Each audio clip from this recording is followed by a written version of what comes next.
सर्वे भवन्तु सुखिनः, सर्वे सन्तु निरामयाः, सर्वे भद्राणि पश्यन्तु मा कश्चित् दुःखभाग् भवेत्।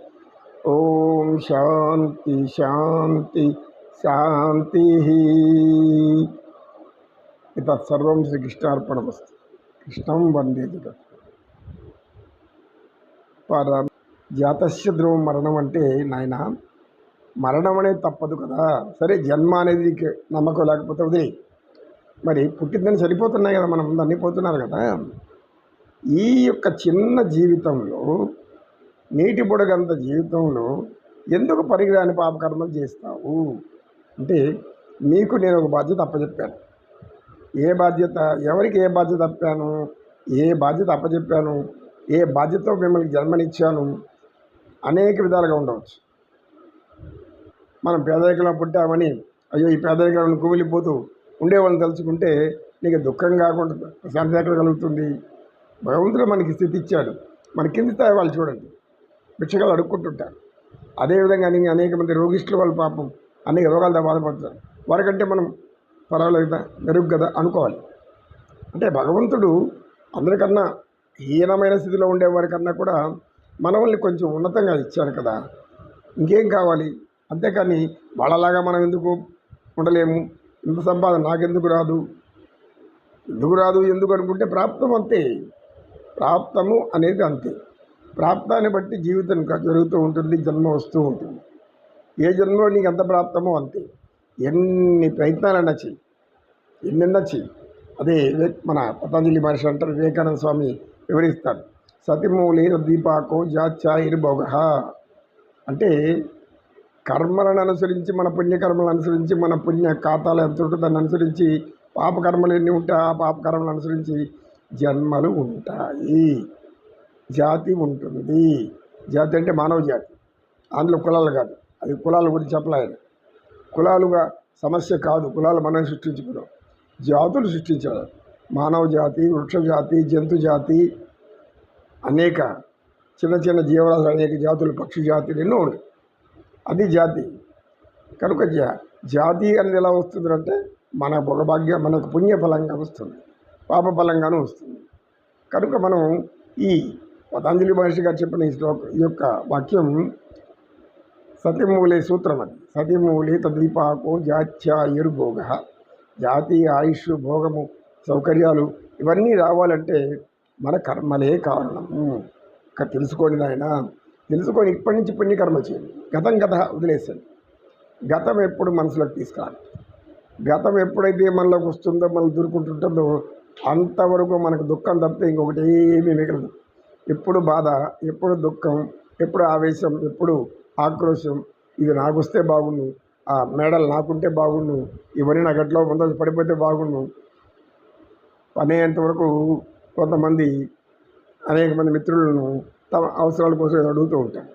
అవసరాలు తీరినాక ఏం తక్కువ వస్తుగా ఉంది, ఇంకెందుకు ఆయనకి మనం మళ్ళీ తిరిగి ఇచ్చేది.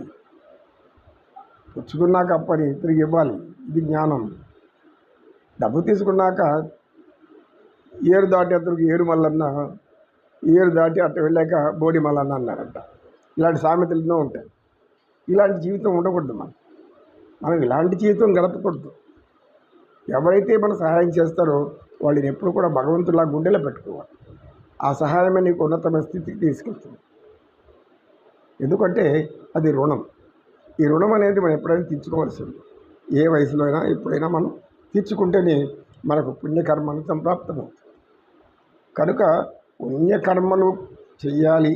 చేస్తే ఏమవుతుందంటే మనకు ఉండేటటువంటి దరిద్రమంతా వదిలిపోతుంది. తర్వాత మనకు ఈ కలియుగంలో అయితే ఇప్పటికిప్పటి ఏ చోటి కర్మ అచ్చోటి, ఎప్పటి కర్మ మరునాడి అనుభవించి తీరాలి. శాసనం ఇదే, భగవంతుడి శాసనం. కనుక దైవ శాసనాన్ని మర్చిపోయి ఎవరి కోసం పనిచేయాలి, ఎవరి కోసం మనకు బాధ్యతలు అప్పచెప్పారు వాళ్ళ కోసం చేయాలి. ఒక ప్రజానాయకుడిగా చేశారంటే ఏం చేస్తారు? నిన్ను ప్రజానాయకుడు ప్రజల కోసం బతకాలి. అంతేకాని తన కోసం, తన బంధుమిత్రుల కోసం, తన వారి కోసం బతికితే ఎట్లా? అది పాపకర్మలు కదా. ఈ పాపకర్మలకు ఖాతా పెరుగుతుందని ఎందుకు తెలియదో తెలుసుకోలేదు. అదే ఒక మంచి నాయకుడు ఏం చేస్తాడు, తాను తన తన నమ్ముకున్న వారందరికీ న్యాయం చేస్తాడు. గాంధీ మహాత్ములు అదే చేశారు. సర్దార్ వల్లభాయ్ పటేల్ ఇంకా అనేక మంది చేసిన నాయకులు. అల్లూరి సీతారామరాజు తాను క్షత్రియుడైన మన్యం ప్రజల కోసం ప్రాణాలు అర్పించాడు. దేశ స్వాతంత్రం కోసం బ్రిటిష్ వాళ్ళతో పోరాడు. కనుక ఇతరుల కోసం జీవించు, నీలో ఉండే రోగాలన్నీ పోతాయి. ఇప్పుడు నీ గురించి నువ్వు ఆలోచిస్తూ కూర్చున్నావు అనుకో, రోగాలు పెరుగుతూనే ఉంటాయి కానీ తగ్గేది ఏముండదు. నాకు ఆరోగ్యం బాగలేదు, అది బాగలేదు, ఇది బాగలేదు అని అనుకుంటూ మనం కూర్చుంటే ఇంకా మనసుకి రోగం పెరిగిపోతుంటుంది. మనసుకి ఏం పని కల్పించాలి? మన మనసుకు ఒక పని కల్పించామంటే అది తనలో ఉన్న రోగాలు తానే రూపుమాపుతూ వస్తుంది, తనను తానే మార్చుకుంటూ వస్తుంది. ఇది భగవంతుడి యొక్క శక్తి, భగవంతుడి యొక్క జ్ఞానం చాలామందికి మనం తెలుసుకోలేదు. ఎందుకు తెలుసుకోము? రోగాలు రావాలి, రోగాలు వచ్చినాక వైద్యశాల చుట్టూ తిరగాలి, తిరుగుతూ ఇంకా అనేక రోగాలు తెచ్చుకోవాలి, అనేక ఆధారాలు పడాలి, అందరినీ మందులు డబ్బులు అడుక్కోవాలి.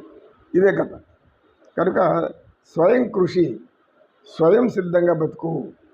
కనుక నువ్వు బ్రతికే తక్కువ వయసు, జాతస్య ధ్రువం మరణం అంటే నువ్వు ఎంత బతుకునేది 60 ఏళ్ళు, 70 ఏళ్ళు, 80 ఏళ్ళు, 90 ఏళ్ళు, 100 ఏళ్ళు కూడా అనుకుంటాం. అంతకంటే మన బతికేది లేదు కదా. ఎవరో ఒకరిద్దరు పుణ్యాత్మలు కొంతకాలం బతుకుతారు. కానీ బ్రతుకు అనేది అది ఒక వయసు వరకే. మనకు వయసు దాటి ఇలా వృద్ధాప్యం వచ్చింది అంటే తర్వాత మనల్ని మన యొక్క దీని పరిస్థితి, మంచి వాళ్ళైతే అనేక మంది సహాయం చేస్తూ ఉంటారు, చెడు చేసి ఉంటే దీన్ని ఎవరు పట్టించుకోరు. కనుక శ్రీమన్నారాయణుడు, శ్రీకృష్ణ పరమాత్ముడు ఈ యొక్క శ్లోకం ద్వారా ఏం తెలియజేస్తున్నారంటే మన శోకాన్ని పోగొట్టే విధానం చెప్తున్నారు.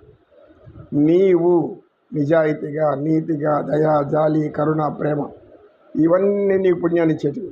వాటిని పెట్టుకు లోపల కర్కసత్వం, క్రూరత్వం, దుర్మార్గం, మోసం, కుట్ర,